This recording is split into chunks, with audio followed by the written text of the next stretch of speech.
Hello everyone, welcome to my channel. My name is Yash और आज हम बात करने वाले हैं बजाज हाउसिंग फाइनेंस के बारे में।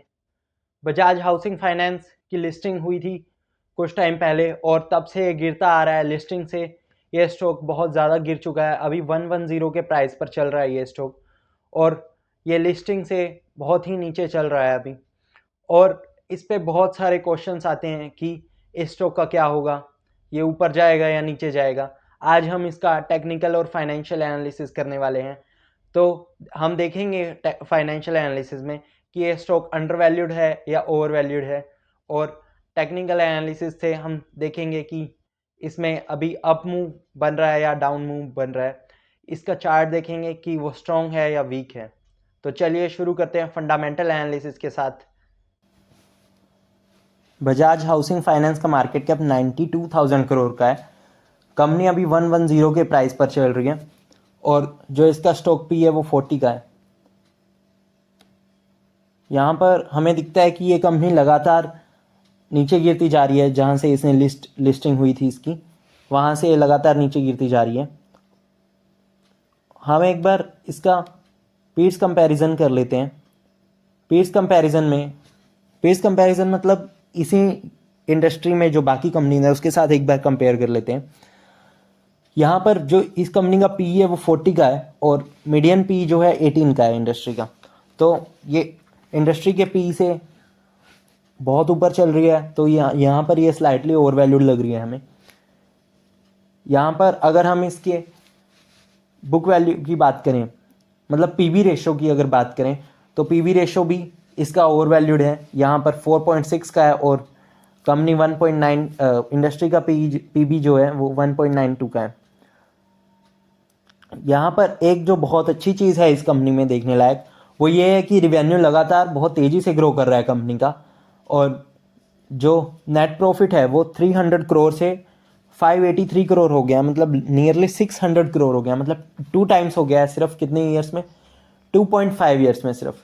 तो ये बहुत फास्ट ग्रो कर रही है ये कंपनी, यहाँ से हमें पता चलता है। जो प्रॉफिट एंड लॉस अकाउंट है, प्रॉफिट एंड लॉस अकाउंट के अकॉर्डिंग भी ये बहुत ज़्यादा तेज़ी से ग्रो कर रही है। इसका जो रिवेन्यू है वो 4 टाइम्स हो गया है नियरली। सिर्फ 5.5 ईयर्स में 4 टाइम्स होना बहुत बड़ी बात है। और यहाँ पर जो नेट प्रॉफिट है कंपनी की, वो नेट प्रॉफिट भी लगातार ग्रो कर रहा है और 5 टाइम्स हो गया है यहाँ से। और सिर्फ 5.5 ईयर्स में 5 टाइम्स हो जाना बहुत फास्ट ग्रो कर रही है कंपनी, यहाँ पर हमें पता चलता है। एक बार हम इसका रिजर्व्स देख लेते हैं। रिजर्व्स लगातार ग्रो कर रहे हैं कंपनी के, और यहाँ पर हम अदर एसेट आइटम में जब देखते हैं तो यहाँ पर 1 लाख करोड़ का इसका लोन्स इसने डिस्पर्स कर चुकी है ये कंपनी। यहाँ पर हमें पता चलता है कि कितने लोन ये कंपनी दे चुकी है, और 28,000 करोड़ से 1 लाख करोड़ हो गया, मतलब 4 टाइम्स हो गया नियरली। तो बहुत फास्ट ग्रो कर रही है कंपनी, यहाँ से हमें पता चलता है। इसकी मैनेजमेंट के बारे में हम सब जानते हैं। इसकी मैनेजमेंट बजाज ग्रुप है, जो कि एक बहुत ही बड़ा ग्रुप है और जो कंपनियों को रन करना जानता है, उनको ग्रो करना जानता है। यहाँ पर पब्लिक होल्डिंग देख लेते हैं। पब्लिक होल्डिंग 10% है सिर्फ, और बाकी जो होल्डिंग है वो स्ट्रॉन्ग हैंड्स के पास है। 90% होल्डिंग बड़े लोगों के पास है, स्ट्रॉन्ग हैंड्स के पास है। यहाँ पर हम इसका चार्ट पैटर्न देख लेते हैं। चार्ट पैटर्न में मैं इसको डेली में कन्वर्ट कर लेता हूँ। चार्ट पैटर्न में हमें पता चलता है कि कंपनी एक रेंज में ट्रेड कर रही है। यहाँ पर 104 से लेकर 137 तक की एक रेंज है जिसमें कंपनी ट्रेड कर रही है, और यहाँ पर ये सपोर्ट ले रही है बार बार इस लाइन पर 110 के आसपास नियरली लगभग सपोर्ट ले रही है यहाँ पर ये कंपनी। यहाँ से हमें पता चलता है कि कंपनी अभी भी एक बार हम पीर्स को देख लेते हैं तो हमें पता चलता है, फंडामेंटल एनालिसिस की समरी ये है कि कंपनी ओवर वैल्यूड है। कंपनी हमें ओवर वैल्यूड दिखाई देती है यहाँ से। भले ही कंपनी एक अच्छी पेस से ग्रो कर रही है, पर फिर भी ये कंपनी ओवर वैल्यूड दिखती है यहाँ से हमें। और टेक्निकल एनालिसिस में देखें तो टेक्निकल एनालिसिस में भी कंपनी यहाँ पर बेयरिश दिख रही है थोड़ी सी, और हम 1 डे के चार्ट पैटर्न पर कंपनी बेयरिश दिख रही है। एक बार हम वीकली चार्ट देख लेते हैं। वीकली चार्ट में भी कंपनी बेयरिश दिख रही है। यहाँ पर बार बार इसने बेरिश मूव दिखाया है।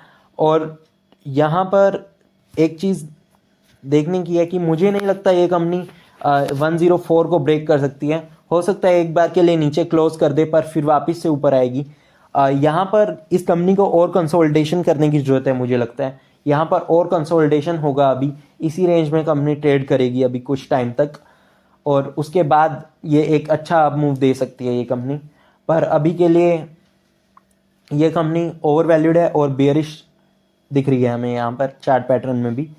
और यही था मेरा टेक्निकल और फंडामेंटल एनालिसिस। तो फंडामेंटल और टेक्निकल एनालिसिस के बाद हमें पता चलता है कि कंपनी फंडामेंटली भी वीक लग रही है अभी, और टेक्निकली भी अभी वीक लग रही है।